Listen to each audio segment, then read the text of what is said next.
اللہ وبرکاتہ الحمد للہ رب العالمین الصلاة والسلام علی رسولہ الکریم وعلی آلہ واصحابہ اجمعین اما بعد رب اشرح لی صدری ویسر لی امری واحلل عقدۃ من لسانی یفقہوا قولی۔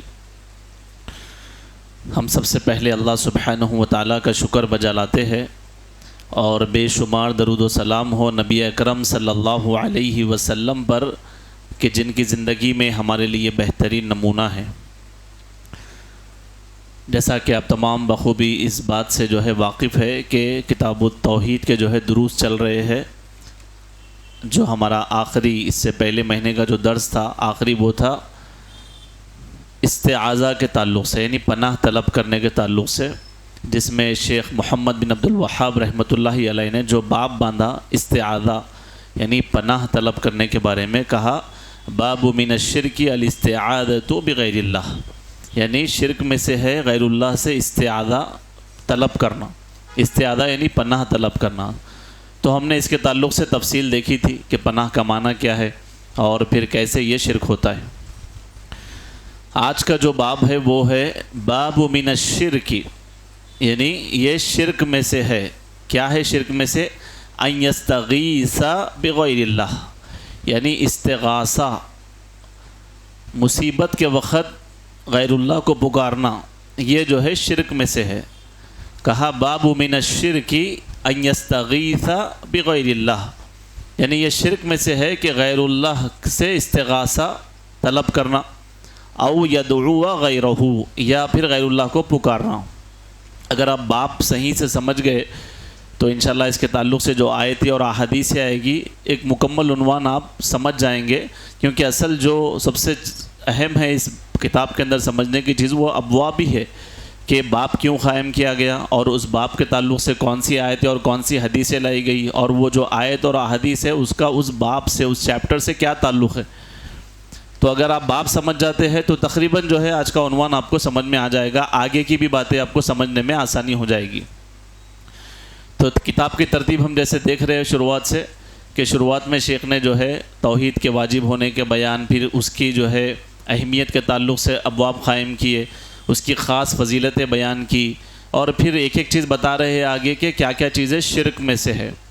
تو ایک چیز آج جو ہے ہم ذکر کریں گے کہ باب من الشرک، یہ شرک میں سے ہے ان یستغیث بغیر اللہ، غیر اللہ سے، اللہ کے علاوہ کسی غیر سے استغاثہ طلب کرنا شرک میں سے ہے، او یدعو غیرہ، یا اللہ کے علاوہ کسی اور کو پکارنا شرک میں سے ہے۔ تو آج کا جو عنوان ہوگا وہ دو باتیں ہم کو سیکھنے میں کو ملے گی، استغاثہ اور دعا، یہ دونوں غیر اللہ سے اگر طلب کریں گے تو کیا ہوگا؟ کیا ہوگا؟ شرک ہوگا۔ کوئی بتا سکتے ہیں استغاثہ کیا ہے؟ مدد مانگنا۔ آدھا معنی صحیح ہے مدد مانگنا، استغاثہ پورا معنی کیا ہے صحیح؟ وہ تو استعانت بھی ہے، ایاک نعبد و ایاک نستعین، ہم تیری ہی عبادت کرتے ہیں اور تجھ ہی سے مدد چاہتے ہیں۔ تو الف سین تا کا مطلب کیا ہوتا؟ طلب کرنا۔ استعانت مدد طلب کرنا، استغفار اللہ تعالیٰ سے مغفرت مانگنا، طلب یعنی مانگنا۔ تو یہاں پر لفظ آ رہا استغاثہ، استغاثہ، استعانہ کے قریب میں ہی معنی ہے، تھوڑا سا فرق ہے بس، کیونکہ اگر وہ فرق سمجھ گئے تو عنوان وہی ہے آج کا۔ استعانت مدد طلب کرنا، استغاثہ بھی مدد طلب کرنا ہے۔ دونوں میں ایک فرق یہ ہے کہ استغاثہ کا بھی معنی کیا ہے؟ دعا کے معنوں میں ہے۔ استغاثہ بھی کیا ہے؟ دعا ہے۔ جیسا ہم دیکھیں استعاذہ پناہ طلب کرنے کے لیے بھی اللہ سے دعا مانگ رہے، استغاثہ بھی دعا ہے، لیکن یہ عام دعا نہیں ہے، اس میں تھوڑا سا فرق ہے، خاص دعا کا تعلق ہے۔ استغاثہ کا مطلب ہوتا ہے مصیبت میں پکارنا، تکلیف میں پکارنا۔ جیسے ایک ہوتا کہ ہم اللہ سے دعائیں کرتے، اے اللہ ہماری بخشش کر دے، اے اللہ ان کے شر سے ہم کو بچا لے، تو کوئی چیز کا خیر اللہ سے مانگ رہے اور کوئی چیز کے شر سے بچنے کی دعا کر رہی، یہ کیا ہے؟ یہ بھی دعا ہے، یہ بھی دعا ہے، یہ بھی اللہ تعالیٰ سے مدد مانگ رہے، لیکن یہ عام ہے۔ یہ کیا ہے؟ عام ہے۔ لیکن ایسے ہی رفتار میں زندگی چلتے رہتی ہے، لیکن ایسے کچھ حالات ہو جاتے ہیں، کچھ ایسے واقعات ہو جاتے ہیں کہ انسان بڑی مصیبتوں میں پھنس جاتا ہے، بڑی پریشانیوں میں پھنس جاتا ہے، بڑے کرب کے حالات اس کے اوپر آ جاتے ہیں۔ بڑی تکلیف میں وہ ہوتا ہے، تو جب تکلیف میں پکارتے ہیں مدد کے لیے، اس مدد کو کیا کہیں گے؟ استغاثہ. تو اتنا ہی فرق ہے. استعانہ عام مدد، استغاثہ مصیبت میں جو مانگا جا رہا ہے، مصیبت میں جو فریاد مانگی جا رہی ہے، وہ جو ہے استغاثہ ہے. شیخ نے باب باندھا کہ باب من الشرک ان یستغیث بغیر اللہ، شرک میں سے ہے غیر اللہ سے استغاثہ طلب کرنا، فریاد رسی کرنا، مصیبت میں غیر اللہ کو پکارنا، یہ کیا ہے؟ شرک میں سے ہے. او یا یدعو غیرہ، یا پھر غیر اللہ کے ساتھ یعنی غیر اللہ سے دعا کرنا، یہ بھی شرک میں سے ہے. دونوں کو شیخ نے الگ کیوں کیا؟ حالانکہ استغاثہ جیسا میں بتا رہا ہوں کہ وہ بھی دعا ہے، اور شیخ کیا بتا رہے کہ یہ استغاثہ غیر اللہ کے لیے شرک ہے، اور اسی طریقے سے او یدعو غیرہ، اور دعا کرنا بھی شرک میں سے ہے. دونوں الگ کیوں کیے؟ کہ دعا تو عام ہے جیسا بھی بتایا، وہ تو ہر حالت میں ہم مانگتے رہتے ہیں، لیکن خاص ایک مصیبت میں جو مانگا جاتا ہے اس دعا کا نام کیا ہے؟ استغاثہ. استغاثہ. تو یہاں پر یہی بتایا جا رہا ہے کہ مصیبت میں بھی فریاد اللہ ہی سے کرنا ہے اور دعائیں اللہ سے مانگنا ہے. اگر بندہ مصیبت میں، کرب کی حالت میں، تکلیف میں غیر اللہ کا در کو اگر اختیار کرتا ہے اور ان سے دعائیں کرتا ہے تو یہ کیا ہے؟ باب من الشرک، یہ شرک میں سے ہے، یہ عمل شرک میں سے ہے. اب اس باب کو ثابت کرنے کے لیے آیتیں اور احادیث شیخ نے جمع کی. واضح ہے یہاں تک؟ باب واضح ہے؟ چلیے انشاءاللہ.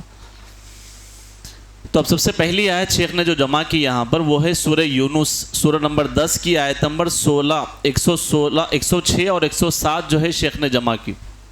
کہ باب کے متعلق آیتیں، اب اس باب کو باندھا، اس کو ثابت کرنے کے لیے آیتیں اور احادیث جمع کی. سب سے پہلی بات اللہ تعالیٰ نے ارشاد فرمایا وَلَا تَدْعُوا مِن دُونِ اللَّهِ مَا لَا يَنْفَعُوكَ وَلَا يَضُرُّكَ. اللہ تعالیٰ نے کہا ڈائریکٹ نبی کریم صلی اللہ علیہ وسلم کو مخاطب کرتے ہوئے، کیونکہ یہاں پر تدعو یہ واحد کا صیغہ ہے، تو یہاں پر خاص اللہ تعالیٰ کس سے کلام کر رہے ہیں؟ نبی کریم صلی اللہ علیہ وسلم سے کلام کر رہے ہیں کہ وَلَا تَدْعُوا، کہ مت پکارو. کیا کہہ رہے اللہ تعالیٰ؟ وَلَا تَدْعُوا مِن دُونِ اللَّهِ مَا لَا يَنْفَعُوكَ وَلَا يَضُرُّكَ، اور تم اللہ کو چھوڑ کر کسی کو مت پکارو. فَإِن فَعَلْتَ فَإِنَّكَ إِذًا مِّنَ الظَّالِمِينَ. کہا اللہ تعالیٰ نے آگے کہ تم اللہ کو چھوڑ کر کسی کو مت پکارو جو تمہارے لیے نہ کوئی بھلا کر سکتے ہیں فائدہ اور نہ جو تمہارا کوئی نقصان کر سکتے ہیں. اگر تم نے ایسا کیا تو تم ظالموں میں سے ہو جاؤ گے. تو یہاں پر کوئی ایسا خدشہ نہیں تھا کہ رسول اللہ سے کوئی ایسا عمل ہو. رسول اللہ مخاطب ہے، لیکن مراد کیوں ہے اس کے اندر؟ پوری امت ہے، پوری امت ہے. رسول اللہ صلی اللہ علیہ وسلم کے عمل کو نمونہ بنانا، آپ کو مخاطب کرنا، لیکن اصل اس کے اندر تربیت جو پیغام ہے وہ سب کے لیے ہے. تو پوری امت کے لیے جو ہے یہ مراد ہے کہ وَلَا تَدْعُوا مِن دُونِ اللَّهِ، کہ تم اللہ کو چھوڑ کر کسی کو مت پکارو. کیوں مت پکارو؟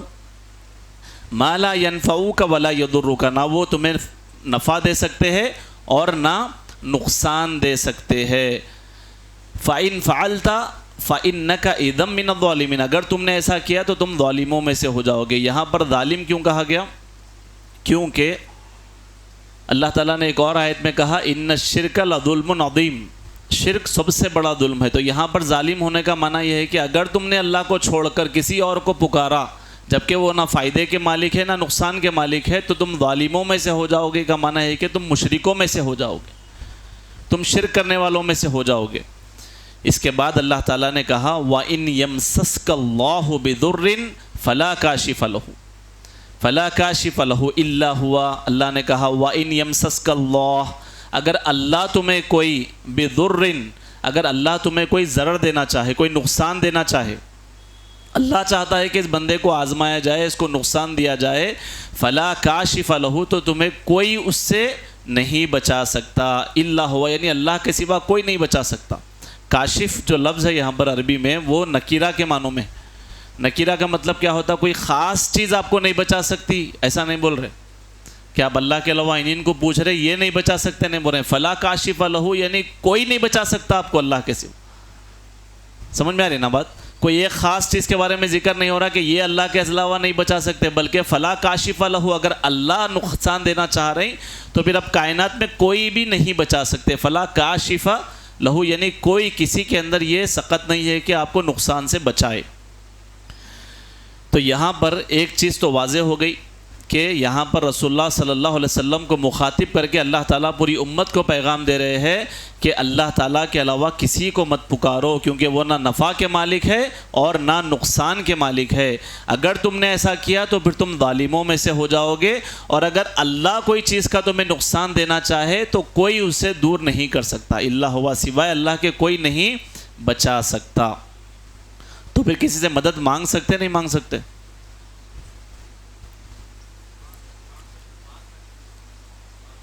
جی. تو استغاثہ میں کیا ہے؟ استغاثہ کو یاد رکھنے کے لیے، سمجھنے کے لیے یا آسانی کے لیے ہم ایسا سمجھ سکتے ہیں کہ استغاثہ یہ 3 طرح کا ہے. ایک ہے استغاثہ واجباً، یعنی ایک واجب استغاثہ.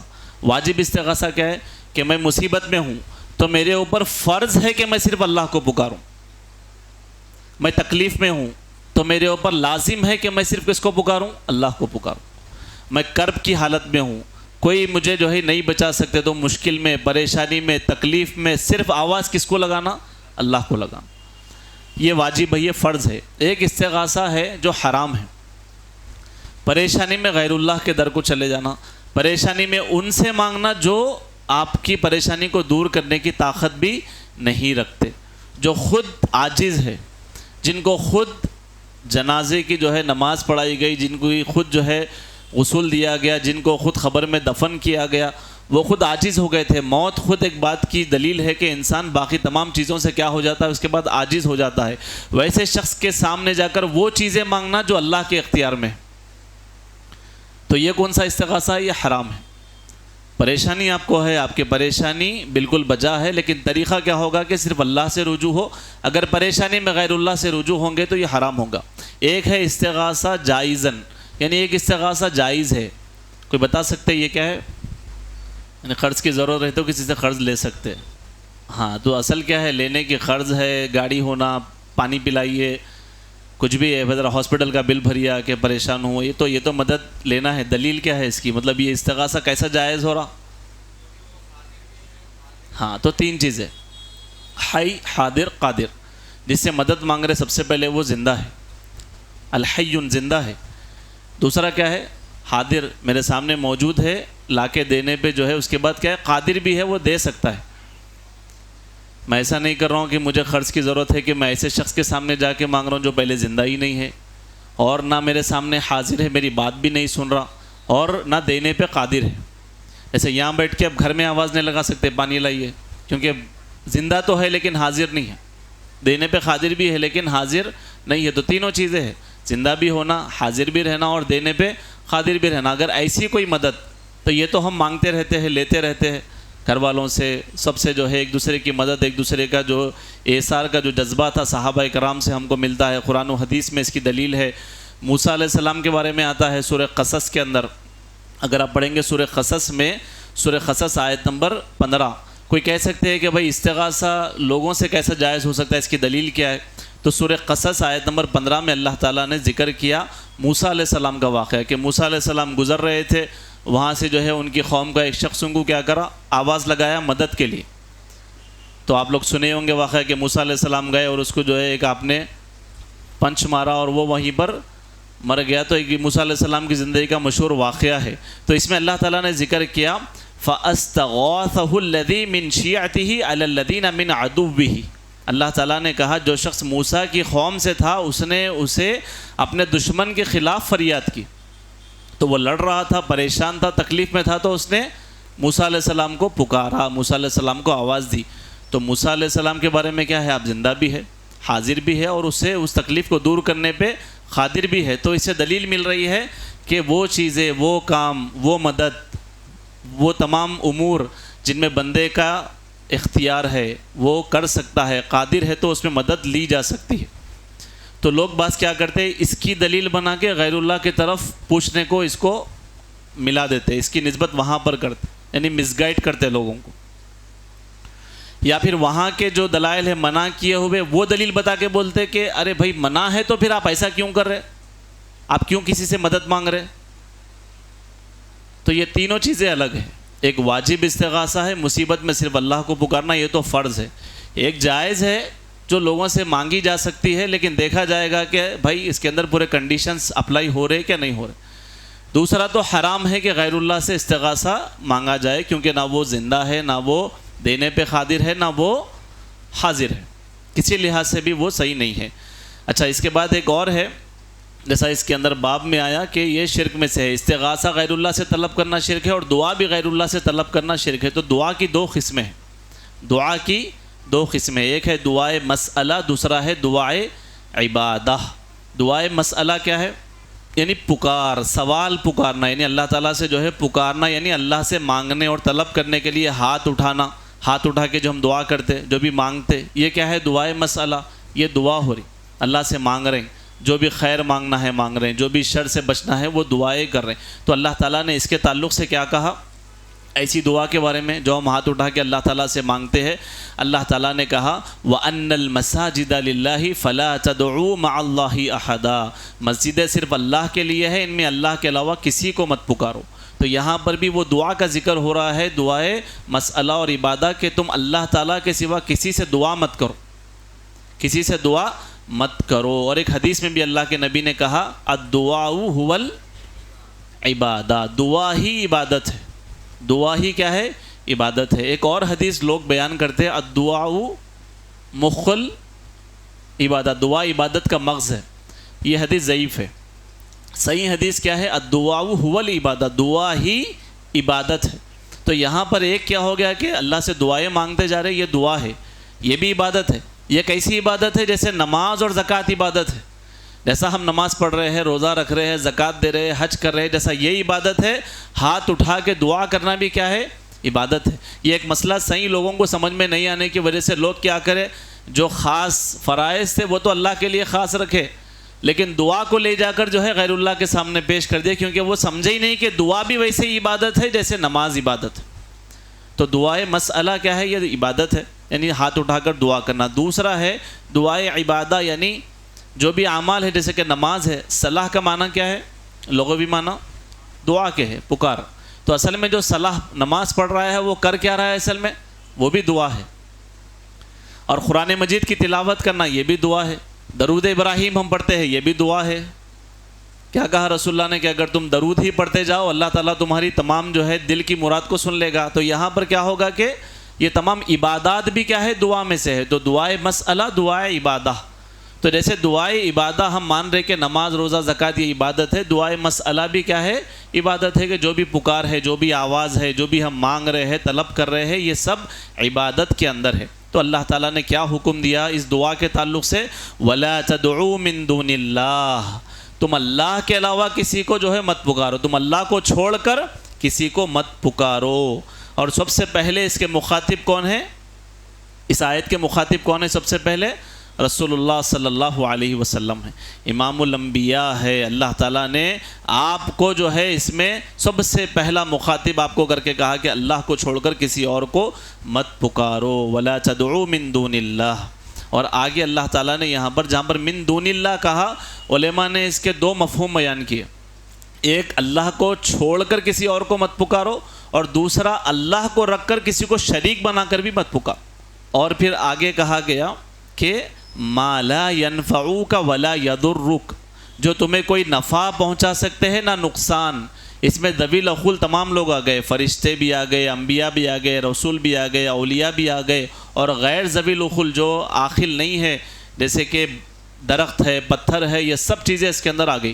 تو ان سب چیزوں کو جمع کر دیا گیا کہ اللہ کے علاوہ کسی اور کو مت پکارو. فَإِن فَعَلْتَ فَإِنَّكَ إِذًا مِّنَ الظَّالِمِينَ، اگر تم نے ایسا کیا تو تم ظالموں میں سے ہوگے، یعنی مشرکین میں سے ہو جاؤ گے. اور اللہ تعالیٰ نے شرک کی تمام جڑوں کو کاٹنے کے لیے آگے جو آیت بیان کی وہ سب سے اہم حصہ بیان کیا گیا کہ وَإِن يَمْسَسْكَ اللَّهُ بِضُرٍّ فَلَا كَاشِفَ لَهُ إِلَّا هُوَ، اگر اللہ تعالیٰ تمہارا کوئی نقصان پہنچانا چاہے تو اس کے سوا کوئی اسے دور نہیں کر سکتا. اگر اس بات کو ہم اچھے سے سمجھ گئے تو جو میرے مقدر کا لکھا ہوا ہے وہ تو ہونے والا ہے کیسا بھی، اور اللہ کے علاوہ اس کو کوئی نہیں ہٹا سکتے. تو بندہ کیا کرے گا؟ اگر یہ عقیدہ صحیح ہوگا تو اس چیز کے لیے صرف اللہ سے رجوع کرے گا، اور رجوع کرنے کے بعد بھی اگر کوئی واقعہ وہ ویسے ہی ہے مسئلہ تو صبر کرے گا. لیکن اگر اس کے عقیدے میں بگاڑ آ گیا کہ نہیں اللہ تعالیٰ تو میرا نقصان کرنا چاہ رہے لیکن کہیں اور سے میرا فائدہ ہو جا سکتا، کہیں اور سے میں اس مصیبت کو ٹلوا سکتا ہوں، تو یہ کیا ہوگا؟ اس کو پھر شرک کی طرف وہ لے کر جائے گا. تو اللہ تعالیٰ نے اس آیت میں ان شرک کی جڑوں کو کاٹ دیا کہ اللہ اگر نقصان دینا چاہے تو تمہیں کوئی فائدہ نہیں دے سکتا. اور یہاں پر جو لفظ ہے در بدرن، اگر اللہ نقصان دینا چاہے تو یہاں پر در کا معنی عربی میں کیا ہوتا ہے؟ ہر قسم کا نقصان، دنیا کا نقصان، آخرت کا نقصان، جسمانی نقصان، مالی نقصان، پیسے کا نقصان، تجارت کا نقصان، جو بھی نقصان کے جتنے اقسام ہیں، جن جن نقصانوں سے انسان گزرتا ہے، ہر قسم کے نقصان سے بچانے والی ذات صرف اللہ تعالیٰ کی ہے. اور اگر ان میں سے کوئی بھی نقصان اللہ دینا چاہے تو کوئی بھی اس سے اللہ تعالیٰ کوئی بھی اسے ٹال نہیں سکتے. تو پہلی آیت میں یہ بات واضح طور پر ہمارے سامنے آ گئی. اس کے بعد عبداللہ ابن عباس کی ایک حدیث بھی ہے، انشاءاللہ وہ سناتے ہوئے آگے بڑھوں گا. اللہ کے نبی صلی اللہ علیہ وسلم نے عبداللہ ابن عباس کو تربیت کرتے ہوئے ایک حدیث آپ کو بیان کیا. وہ کہتے ہیں عن ابن عباس رضی اللہ عنہما قال، عبداللہ ابن عباس رضی اللہ عنہما روایت کرتے ہیں، کہتے ہیں کنت خلف النبی صلی اللہ علیہ وسلم یوما فقال، ایک مرتبہ جو ہے میں نبی صلی اللہ علیہ وسلم کے پیچھے تھا اور ہم لوگ جو ہے جا رہے تھے. یومن، ایک دن کی بات ہے. فقالا، تو اللہ کے نبی نے تربیت کی، عبداللہ ابن عباس کی تربیت کی. دیکھیے بہت چھوٹے ہیں یہ عمر میں صحابی، رسول اللہ ان کو ہی توحید کی تربیت کر رہے ہیں، رسول اللہ ان کے عقیدے کی تربیت کر رہے ہیں، اور وہ باتیں بچے کے دماغ میں ڈال رہے ہیں. یعنی ان کی جو عمر تھی چھوٹی تھی اس وقت میں جو ہے ان کے دماغ میں ڈال رہے ہیں جو بہت زیادہ ضروری ہے عقیدے کے تعلق سے. اگر آج یہ باتیں بھی اگر آج ہم سمجھ گئے تو آج جتنا مسلمان جو ہے توحید سے دور ہے، قرآن و سنت سے دور ہے، اور غیر اللہ سے جو ہے ویسی محبت کر رہے جیسی محبت اللہ سے کرنی چاہیے، تو اس عقیدے کی کئی حد تک اصلاح ہو جائے گی. کیا کہا اللہ کے نبی نے؟ یا غلام، اے بچے، اے عبد، اے بندے، یعنی اے بچے، انی اعلمک کلمات، کیا میں تمہیں چند کلمات سکھاؤں؟ کہا کہ میں تمہیں چند کلمات سکھاتا ہوں. کہا احفظ اللہ یحفظک، اے بچے یاد رکھ، تو اللہ کو یاد رکھ، اللہ تجھے یاد رکھیں گا. بولے آگے کہا احفظ اللہ تجدہ تجاہک، تو اللہ کو یاد رکھ، تو اللہ کو ہر جگہ پائے گا.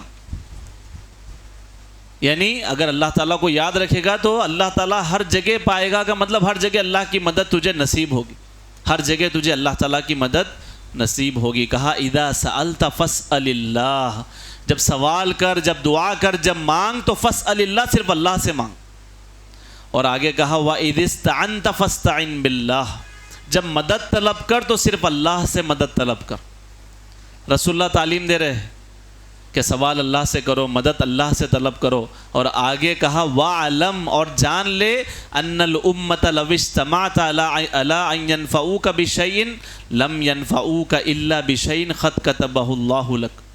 اور اے بچے جان لے، اگر پوری دنیا مل کر، کیا کہا؟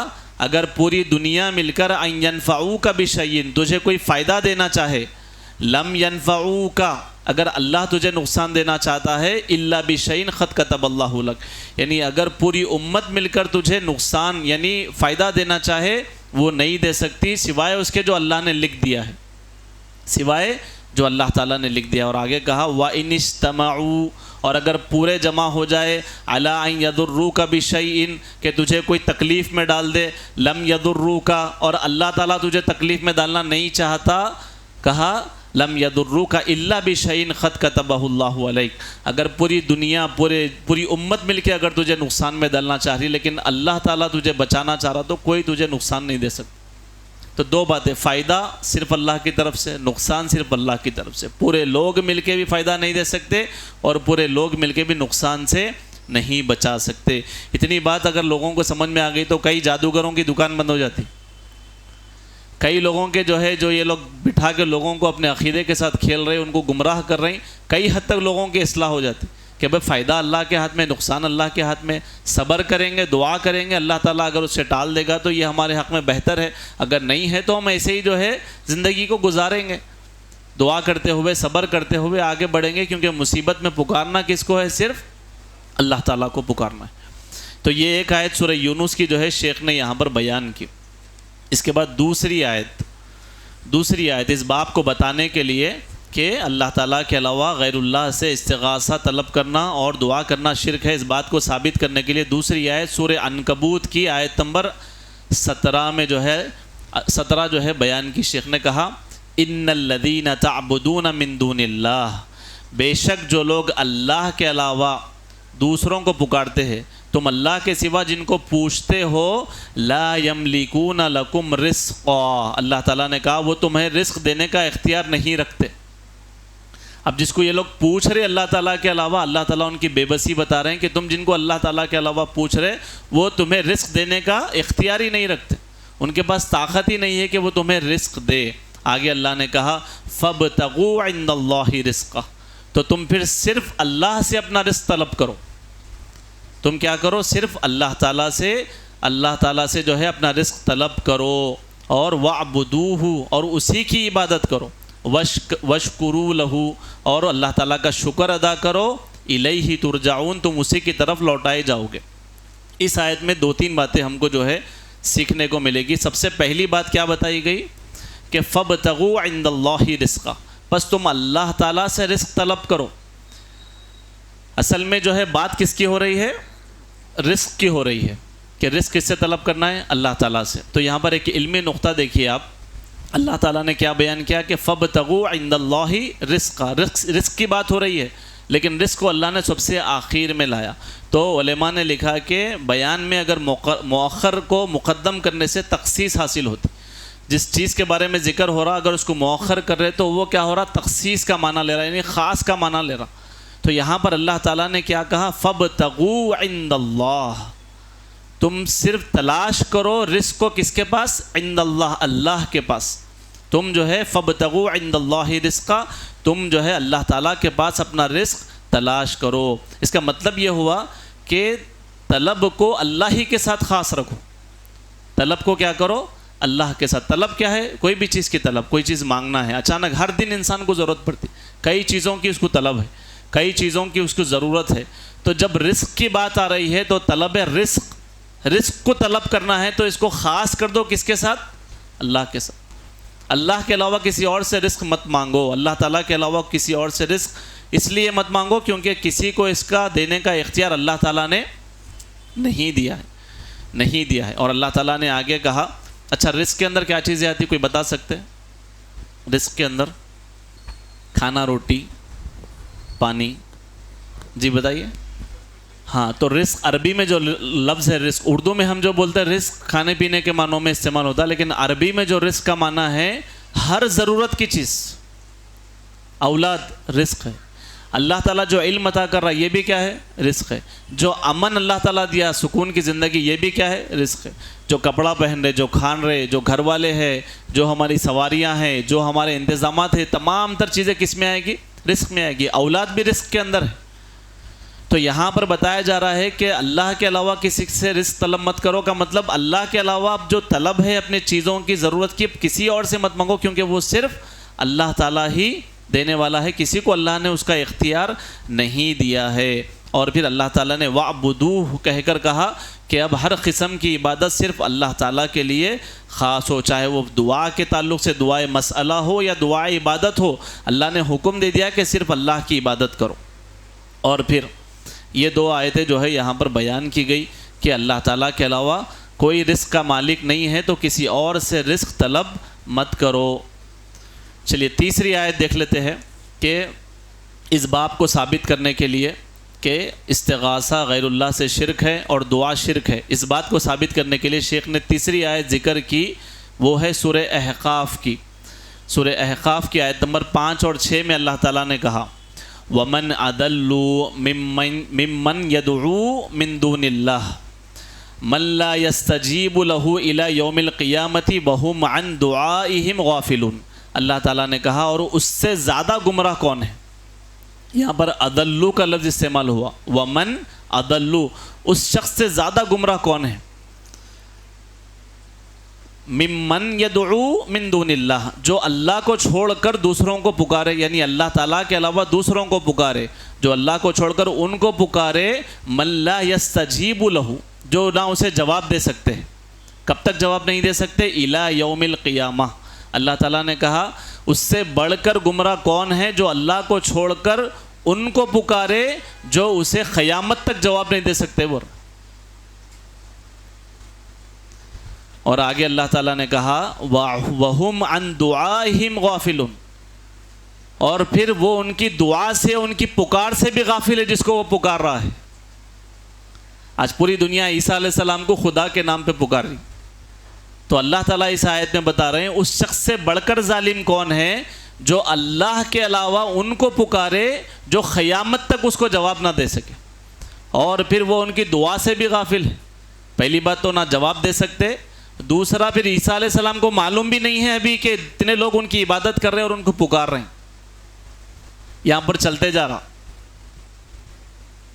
کئی جو ہے قربانیاں کرتے جا رہے جیزس کے نام پہ، کئی جو ہے ان کی عبادت ہو رہی، کئی اولیاء اکرام کی عبادت ہو رہی، کئی اولیاء اکرام کے نام سے چڑھاوے چڑھ رہے، کئی دیگاں لگ رہے، سب ہو رہا، لیکن وہ ان تمام چیزوں سے غافل ہے۔ اللہ تعالیٰ قرآن مجید میں بول رہے ہیں۔ اور پھر دعا بہت اہم عبادت ہے، دعا ہی اصل عبادت ہے۔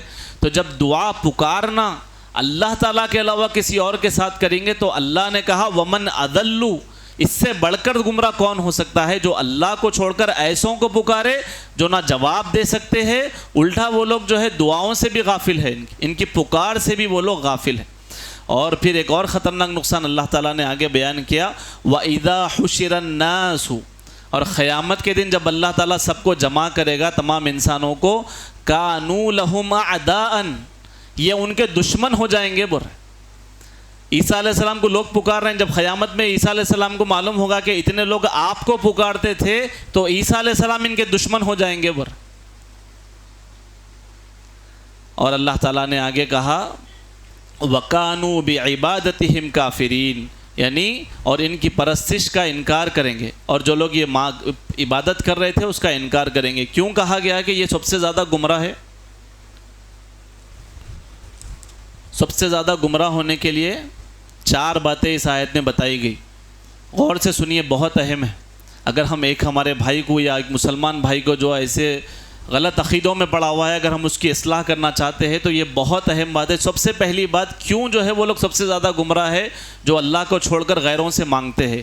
سب سے پہلی بات اللہ تعالیٰ نے جو بیان کی کہ وہ لوگ جو ہے قیامت تک جواب ہی نہیں دے سکتے جتنے یہ لوگ دعا کر رہے قیامت تک، کیونکہ اللہ نے خود کہا وَمَنْ أَضَلُّ مِمَّنْ يَدْعُو مِن دُونِ اللَّهِ، اللہ کے علاوہ جن کو یدعو پکار رہے ہیں، مَن لَا يَسْتَجِيبُ لَهُ، وہ لوگ جو ہے اس کو جواب نہیں دے سکتے، إِلَى يَوْمِ الْقِيَامَةِ، قیامت تک اس کو جواب نہیں دے سکتے۔ تو زیادہ گمراہ کیوں ہے؟ کیونکہ بہت زیادہ عقل مندی سے کام ہی نہیں لے رہا شخص، یعنی بہت زیادہ بے وقوف ہے یہ شخص جو اللہ کو چھوڑ کر ایسوں کو پکار رہا۔ کب تک جواب نہیں دینے والے ہیں وہ لوگ؟ اچھا، کیوں قیامت تک بتایا گیا؟ اچھا، اس میں ایک اور ایک لفظ آیا، دیکھیے من کا لفظ آیا، من لا یستجیبو، جن کو یہ لوگ پکار رہے نا، وہ شخص جو ہے لا یستجیبو، ان کو جواب ہی نہیں دے سکتا قیامت تک۔ تو علماء نے ایک اور اس کے اندر معنی بیان کیا کہ من جو ہے یہ ذوی العقول کے لیے آتا عربی کے اندر۔ جیسے مثال کے طور پہ میرے کو پوچھنا ہے عربی میں، بھائی یہ کیا ہے، تو عربی میں کیا پوچھیں گے؟ ما ہادی، یہ کیا ہے؟ تو ماں آتا، من نہیں آتا اس کے لیے، کیونکہ اس کو ذوی العقول میں سم و شمار نہیں کر سکتے، یہ غیر عاقل ہے، اس کو بولیں گے ماں ہادا۔ لیکن ایک اگر لڑکے کو ٹھہرا کے پوچھ رہے ہیں جو ذوی العقول ہے تو اس کے لیے کیا استعمال کریں گے؟ من ہادا، من ربو کا، من ہادا۔ تو اللہ تعالیٰ نے یہاں پر جو بیان کیا کہ لوگ ایسا بھی معنی لے سکتے نہیں بھائی جو لوگ بتوں کی پوجا کرتے، درختوں کی، پتھروں کی، شاید ان کے بارے میں کہا جا رہا کہ یہ لوگ قیامت تک جواب نہیں دے سکتے، وہ تو قیامت کے بعد بھی نہیں دے سکتے، وہ تو قیامت کے بعد بھی نہیں دے سکتے۔ لیکن یہ کن کے بارے میں کہا جا رہا ہے؟ جب تک یہ باحیات تھے تو کسی کی مدد کر سکتے تھے، کسی کی دعا یعنی کسی کی مصیبت میں کام آ سکتے تھے، لیکن ان کی زندگی میں کیا آ گئی؟ موت آ گئی۔ اب وہ لوگ کسی کی دعا کو نہیں سن سکتے، کب تک؟ قیامت تک۔ قیامت کے دن سن سکتے،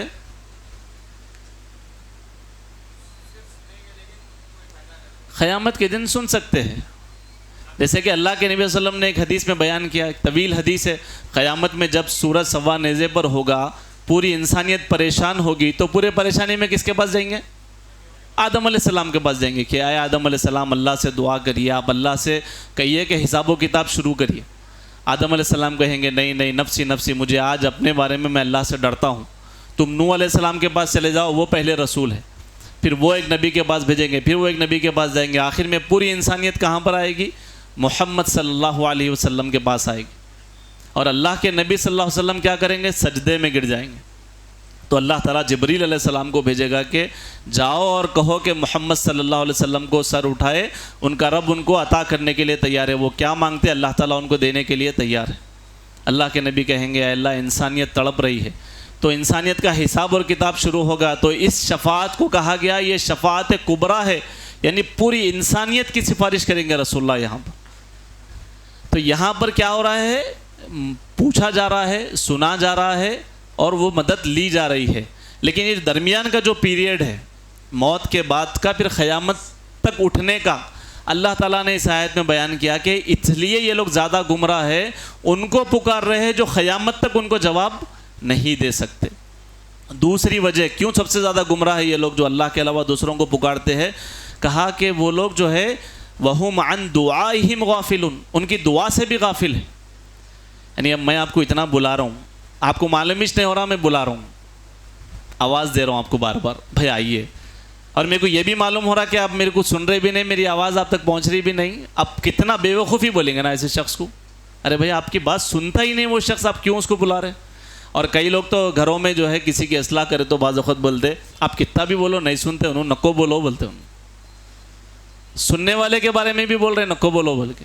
اور اللہ تعالیٰ یہاں پر بول رہے ہیں کہ وہ تو تمہاری دعاؤں سے ہی غافل ہے، اس کو معلوم ہی نہیں کہ تم کتنی دعائیں مانگ رہے ہو، اس سے تم کیا کیا طلب کر رہے ہیں، ان کو اس چیز کا علم ہی نہیں ہے اس چیز کا. تیسری بات کیوں سب سے زیادہ گمراہ ہے جو اللہ کے علاوہ دوسروں کو پکارتے ہیں. تیسری بات کہی روز قیامت وہ لوگ ان کے دشمن ہو جائیں گے. عیسیٰ علیہ السلام ہو یا جتنے بھی اولیاء کرام ہیں، یہ لوگ کہیں گے کہ ہم نے تو کبھی ایسی تعلیم نہیں دی اللہ، ہم نے تو انہیں کبھی یہ نہیں سکھایا، یہ لوگ ایسا کیوں کیے؟ تو اللہ تعالیٰ نے قرآن مجید میں کہا وَإِذَا حُشِرَ النَّاسُ كَانُوا لَهُمْ أَعْدَاءً، الٹا دشمن ہو جائیں گے. تو کتنی بے وقوفی ہوگی کہ میں جن سے مانگ رہا ہوں قیامت میں وہ میرے دشمن بن جائیں گے. خوش ہونے والے ہیں آپ مانگ رہے تو کچھ بات سمجھ میں آ رہی، خوش نہیں ہونے والے ہیں الٹا آپ کے دشمن بن جائیں گے کہ تم اللہ کو چھوڑ کے ہم کو آواز دیے. اور چوتھی بات کہی کہ چوتھی کیا ہے؟ جو آپ کی پکار دعا کو ماننے سے انکار بھی کر دیں گے. ہم نے ان کو تعلیم نہیں دی کہ ایسا پکارو، وہ دعا کو جو پکار رہے اس کا بھی انکار کر رہے ہیں، اور پھر اسی طریقے سے دشمن بھی بن رہے ہیں، اور ہماری دعاؤں سے ہماری پکار سے بھی غافل ہے. اور جو پہلی بات ہے کہ قیامت تک وہ لوگ سن بھی نہیں سکتے. اب اتنی ساری باتیں ثابت ہونے کے بعد اگر کوئی شخص غیر اللہ کو پکارتا ہے تو پھر اللہ نے جو بات کہا کہ ومن اضل، کہ وہ لوگ شخص کیا ہے؟ گمراہ لوگوں میں کون سا شخص ہے؟ سب سے زیادہ گمراہ ہے، سب سے زیادہ گمراہ ہے. اس کے بعد ایک اور آیت جو ہے شیخ نے یہاں پر جمع کی اس کے حوالے سے، کہ اس بات کو ثابت کرنے کے لیے کہ سورہ نمل آیت نمبر 26 اور 27 میں اللہ تعالیٰ ارشاد فرماتے ہیں امن یجیب المضطر اذا دعاہ ویکشف السوء، جب کوئی لاچار فریاد کرے تو کون ہے جو اس کی پکار اور فریاد کو سنے. اللہ تعالیٰ یہاں پر سوال کر رہے ہیں امن یجیب المضطر اذا دعاہ ویکشف السوء، کون ہے جو فریاد کرنے والے کی پکار کو سنے. ویجعلکم خلفاء الارض، اللہ تعالیٰ نے کہا کون ہے جو اس کی تکلیف کو دور کرے، اور کون ہے جو تمہیں زمین میں خلیفہ بناتا ہے. اِلٰہٌ مع اللہ، تو بھلا اللہ کے ساتھ کوئی اور بھی معبود ہے جو تمہیں تکلیف سے دور کرتا ہے، جو تمہیں خلافت عطا کرتا ہے. آگے اللہ تعالیٰ نے کہا قلیلا ما تذکرون، تم لوگ کم ہی سوچتے ہو. ورے اللہ تعالیٰ تم لوگ کم ہی سوچتے ہو اس بارے میں. تو یہاں پر ایک بات واضح ہے کہ اللہ تعالیٰ کے علاوہ کسی اور کو نہیں پکار سکتے، کیونکہ کوئی نہیں سن سکتا.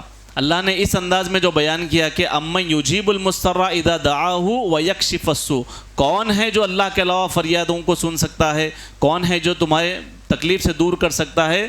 علماء نے اس انداز کو کیا کہا کہ یہ جو ہے اصل میں سوال کے طور پہ اس میں بتایا جا رہا ہے کہ کوئی بھی اللہ تعالیٰ کے علاوہ تمہاری دعا کو نہیں سن سکتا, کوئی بھی تمہیں جو ہے تمہاری فریاد کو دور نہیں کر سکتا, کوئی بھی جو ہے تمہیں مدد نہیں کر سکتا سوائے اللہ تعالیٰ کے. تو یہاں پر بات مکمل ہوئی. 3 آیتیں شیخ نے جو ہے جمع کی اس تعلق سے کہ اللہ تعالیٰ کے علاوہ نہ کسی سے مدد طلب کی جائے, نہ اللہ تعالیٰ کے علاوہ مصیبت میں کسی کو پکارا جائے, اور استغاثہ جو خاص دعا ہے اس کے علاوہ جو عام جتنی دعائیں ہیں وہ بھی اللہ تعالیٰ کے علاوہ کسی اور سے نہیں کی جائے. 3 آیتوں کے بعد ایک حدیث بھی جو ہے یہاں پر شیخ نے ذکر کی. یہ طبرانی کی حدیث ہے. یہ حدیث جو ہے سندن ضعیف ہے. میں حدیث کا متن بھی پڑھ دیتا ہوں آپ کو. اللہ کے نبی صلی اللہ علیہ وسلم کے بارے میں کیا کہا جاتا ہے؟ انہ کان فی زمن النبی صلی اللہ علیہ وسلم منافق یؤذی المؤمنین, کہ رسول اللہ صلی اللہ علیہ وسلم کے زمانے میں جو منافق تھے وہ صحابہ کو ستاتے تھے, وہ صحابہ اکرام کو ستاتے تھے. قوموا بنا نستغیث برسول اللہ من هذا المنافق. تو صحابہ نے آپس میں جو ہے ڈیسائیڈ کیا کہ چلو رسول اللہ صلی اللہ علیہ وسلم کے پاس جاتے ہیں اور ان سے, حدیث میں لفظ کیا آ رہا ہے؟ قوموا بنا نستغیث, ان سے ہم غوث فریاد کرتے ہیں, ان سے ہم مدد طلب کرتے ہیں کہ یہ منافق ہمیں بہت ستا رہے ہیں. تو فقال النبی صلی اللہ علیہ وسلم, اللہ کے نبی صلی اللہ علیہ وسلم نے کہا انہ لا یستغاث بی, کہا صحابہ اکرام سے کہ تم جو ہے مجھ سے فریاد رسی مت کرو. اللہ تعالیٰ, اللہ کے نبی صلی اللہ علیہ وسلم نے صحابہ کو تعلیم دی کہ تم لوگ جو ہے مجھ سے فریاد رسی مت کرو, مجھ سے استغاثہ مت کرو. تم غوث جو فریاد رسی ہے, جو فریاد ہے, وہ مجھ سے طلب مت کرو. وَإِنَّمَا يُسْتَغَاثُ بِاللَّهِ عَزَّ وَجَلَّ, بلکہ تم اللہ تعالیٰ سے استغاثہ کرو, تم اللہ تعالیٰ سے اپنی جو ہے پکار یعنی فریاد ہے, پکار ہے, صرف اللہ تعالیٰ سے تمہیں کرنی چاہیے. علماء نے اس کے بارے میں بیان کیا کہ سب سے پہلی بات کیا ہے, یہ حدیث کے تعلق سے کہ یہ حدیث جو ہے سند کے اعتبار سے ضعیف ہے. اگر اس حدیث کو صحیح مان لیا جائے تو سب سے اس کے اندر دوسری بات کیا سمجھ میں آئے گی؟ صحابہ اکرام گئے رسول اللہ سے استغاثہ طلب کیا, یہ جائز تھا نہ جائز تھا؟ جائز تھا. پھر رسول اللہ نے منع کیوں کیا؟ ہاں, تو اس میں جو ہے جائز تھا, پھر بھی جو ہے اس لیے منع کیا. تیسری بات علماء نے یہی بیان کی کہ اس میں مدد کرنے کی جو طاقت تھی نا, وہ رسول اللہ صلی اللہ علیہ وسلم نے کہا کہ یہ صرف اللہ کو اختیار ہے, کیونکہ صحابہ کی جو امید تھی وہ یہ تھی کیا منافقین کو قتل کر دیجئے, یہ لوگ ہمیں بہت ستا رہے ہیں. اور اللہ تعالیٰ نے نبی کریم صلی اللہ علیہ وسلم کو منافقین کو قتل کرنے سے روکا تھا. تو یہ وہ چیز مجھ سے مانگ رہے ہیں جو میرے ابھی اختیار میں نہیں ہے. حالانکہ قیدی بنا سکتے تھے اور دوسری مدد ہو سکتی تھی, لیکن رسول اللہ نے تعلیم دی کہ اللہ تعالیٰ کے علاوہ کسی اور سے مدد طلب مت کرو. تو ان تمام باتوں کا خلاصہ یہی نکلتا ہے کہ ہمیں اللہ تعالیٰ کے علاوہ کسی سے جو ہے مدد طلب نہیں کرنا چاہیے. استغاثہ یہ خاص کیوں ہو رہا ہے؟ مصیبت کے وقت پکارنے کی وجہ سے, تکلیف میں, کرب میں اللہ تعالیٰ کو پکارنے کی وجہ سے اسے استغاثہ کہہ رہے ہیں, ورنہ یہ جو ہے دعا ہے, یہ بھی کیا ہے؟ عام دعا ہے. چلیے یہاں پر جو ہے تمام باتیں ہو گئی. آخر میں جو ہے کچھ مسائل شیخ نے بیان کیے, 2 منٹ میں ہم اس کو بیان کر کے بات کو ختم کر لیتے ہیں کہ یہ جو اسباق, یہ جو باب گزرا, اس سے کیا سیکھنے کو ملا, اس کے چند پہلو. سب سے پہلی بات کہ جو ہے استغاثہ کیا ہے؟ یہ دعا ہے, پکارنا ہے, لیکن دعا کی 2 قسمیں, ایک ہے عام اور ایک ہے استغاثہ فریاد کرنا, یہ خاص ہے, یہ خاص ہے. اور پھر دوسری بات کیا ہے کہ وَلَا تَدْعُوا مِن دُونِ اللَّهِ مَا لَا يَنْفَعُكَ وَلَا يَضُرُّكَ. اس کی تفسیر ہم نے دیکھی نا, تفسیر یاد ہے نا, کہ اللہ تعالیٰ کے علاوہ جن کو تم پکار رہے ہو تمہیں وہ فائدہ بھی نہیں دے سکتے اور نہ کوئی نقصان دے سکتے ہیں. اور تیسری بات کیا ہے؟ غیر اللہ کو پکارنا, ان سے فریاد رسی کرنا, یہ کیا ہے؟ شرک ہے. کون سا شرک ہے؟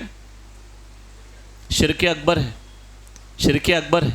کیونکہ بغیر سبب کے ڈائریکٹ اللہ تعالیٰ کو چھوڑ کے کسی اور سے دعا کر کے اپنی جو ہے فریاد رسی کرنا, اپنی مصیبت کو دور کروانے کی کوشش کرنا, یہ شرک اکبر ہے. اور پھر اسی طریقے سے نیز ثابت ہوا کہ اگر کوئی بندہ اللہ تعالیٰ کا برگزیدہ بندہ ہے, کوئی خاص بندہ ہے, لیکن اگر غیر اللہ کو راضی کرنے کے لیے اسے پکارے تو وہ بھی ظالموں میں سے ہو جائے گا، کیونکہ اللہ کے نبی صلی اللہ علیہ وسلم سے زیادہ اللہ تعالیٰ کسی سے محبت نہیں کرتے، اور ایسے محبوب رسول کو اللہ تعالیٰ کہہ رہے ہیں کہ اگر آپ بھی اللہ کے علاوہ کسی اور کو پکاریں گے تو پھر ظالموں میں سے ہو جائیں گے۔